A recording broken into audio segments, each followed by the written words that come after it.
Păi nu în zadar ziceam să ne răcim. Acum urmează niște ore de dans pentru toate doamnele și domnișoarele ce pregătesc o scenă romantică cu urmări neprevăzute pentru iubiții bărbați. Unidance ne face niște incursiuni în arta strip dance.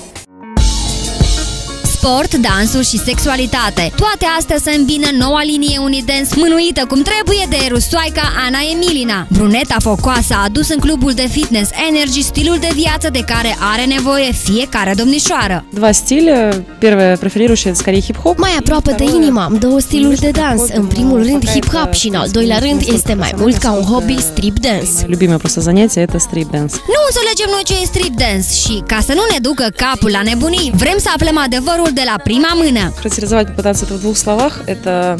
Dacă aș caracteriza în câteva cuvinte, asta ar fi aptitudinea unei femei de a cuceri un bărbat, făcând asta gingaș, încet și înțelept. Strip dance nu este dansul la bare. Striptizul care îl predau poate fi pe tocuri sau fără încălțăminte și cu scaunele. Există mai multe posibilități, depinde de dispoziția elevilor și a mea. Да, băvaють, в зависимости от настроения учеников, в зависимости от моего настроения. E prietenă cu dansul de mult timp și colecția personală e plină de medalii. Танцую я очень... Dansez de abia 2 ani, dar până la asta m-am pregătit câteva luni și am fost campioana Rusiei la categoria hip-hop.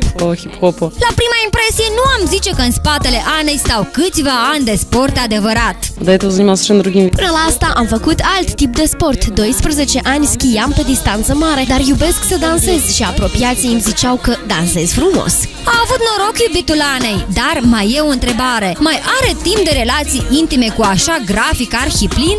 Наверное, стриптиз. Ну, мое такое личное мнение, можно танцевать только одному лишь любимому мужчине, своему мужу.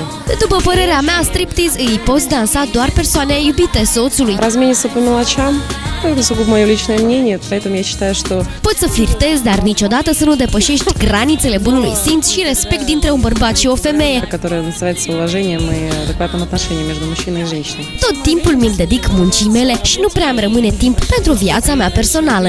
Nu am plecat fără să vedem antrenamentul Anei. Prea ne-a fermecat. Ce am văzut ne-a convins și am luat învățătură. Iubesc mult să dansez, de aceea particip la proiectul Unidance. Mă bucur că a venit Ana Emilina, pentru că este o antrenoară desăvârșită. Pentru feminitatea și plasticitatea noastră am decis să ne înscriem la cursuri.